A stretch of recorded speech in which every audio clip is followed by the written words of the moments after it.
So as I was thinking about some of the upcoming Sundays and how a lot of people aren't going to be able to attend church services uh, for Easter, even, that's probably a big deal for a lot of people. And there's a lot going on that's nerve-wracking, and we don't know what to expect. And we just literally have shut ourselves down as an entire country.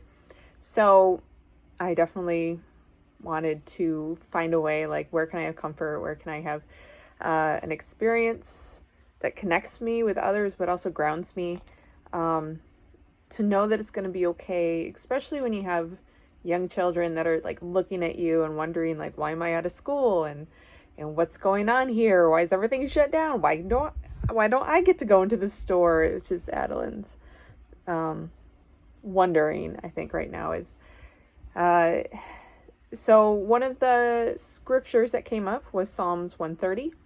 And so I read through it and I thought, okay, that's nice. It's nice. Just another one of those songs, basically, that was written. And I then realized there's a lot of different songs out there that people feel connected with, or I don't know, they feel drawn to it and they understand it, or it helps them move through a different point of life. And I started to really appreciate Psalms 130. And as I was reading it, it really, like, the first two verses break down part of like life that I've experienced, where you're just really trying to call and digging for, for anything to help you out. And the next two, and then the next two, and they all just kind of keep building on the different moments in life that you get to experience when you are maybe struggling. So I'll read it. Psalms 130. Out of the depths I cry to you, Lord. Lord, hear my voice. Let my ears be attentive to my cry for mercy. If you, Lord, keep a record of sin, Lord, who could stand? But with you there is forgiveness, so that we can, with reverence, serve you. I wait for the Lord, my whole being waits, and in his word I put my hope. I wait for the Lord, more than watchmen wait for the morning. More than watchmen wait for the morning. Israel, put your hope in the Lord, for with the Lord is unfailing love, and with him is full redemption. He himself will redeem Israel from all their sins. So I really ended up loving this as I continued to read it. And I'm like, okay, I've been in these moments where I was definitely crying out for help. And then I get to the last two verses and it kind of like, okay, I don't really connect because, again, like talking Israel, and I'm like, okay, not as connected or whatever to that compared to the first 6 verses. But then I decided, what if we changed Israel in this and we put it into our own name?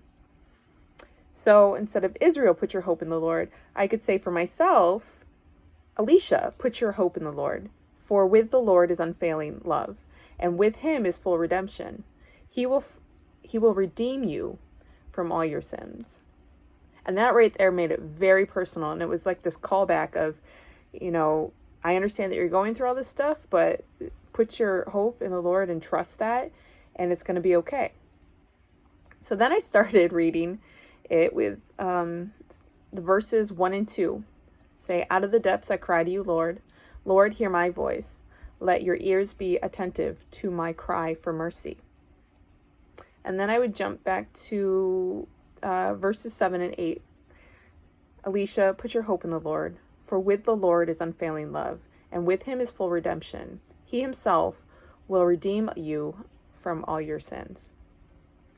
So it's like this reminder, like when you're in the moments of out of the depths I cry to you, Lord, Lord, hear my voice. And then it's a callback of just knowing your truths that, just put your hope in the Lord, and the Lord is unfailing love. And it's just these reminders that help you kind of continue to walk your journey. And even with 3 and 4, reading if you, Lord, keep a record of sins, Lord, who could stand? But with you there is forgiveness, so that we can, with reverence, serve you. So it was like 7 and 8 continued that reminder, like, it's okay, we're going to be okay, just keep your faith and trust in the unfailing love. And then it kind of opens your eyes, and in verses 3 and 4, you're calling right back like, yeah, that's right, I can do this. And then 5 and 6, I wait for the Lord, my whole being waits. And in his word, I put my hope. I wait for the Lord, more than watchmen wait for the morning, more than watchmen wait for the morning. And it just, if you keep doing like verses 1 and 2, read that, and then go to verses 7 and 8, and instead of Israel, put your name in there.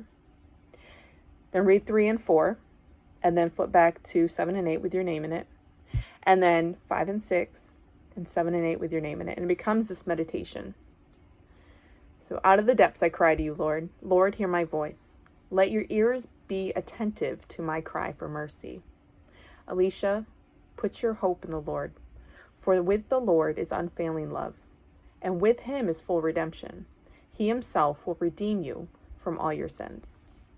If you, Lord, keep a record of sins, Lord, who could stand?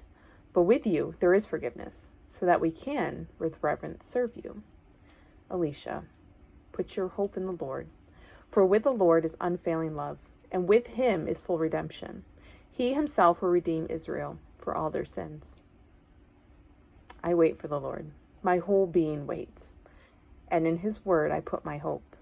I wait for the Lord, more than watchmen wait for morning, more than watchmen wait for the morning.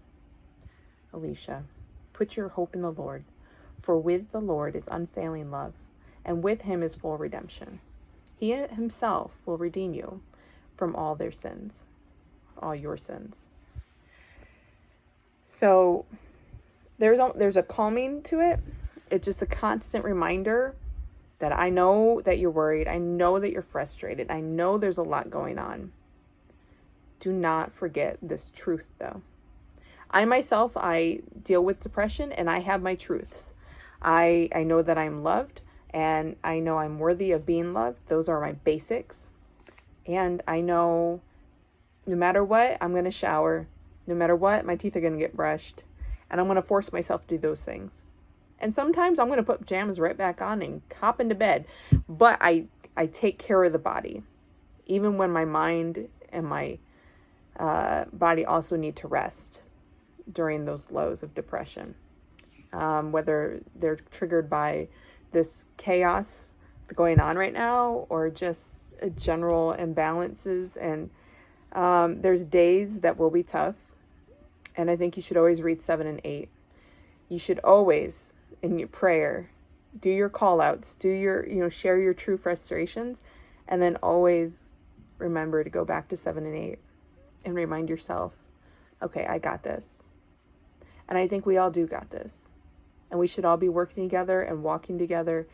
And sometimes you just have to sit and wait for that moment where things clear up and you're going to be okay. And you're reminded that you're going to be okay. And you're always going to jump back and put your name into verses 7 and 8. And use that as your meditation.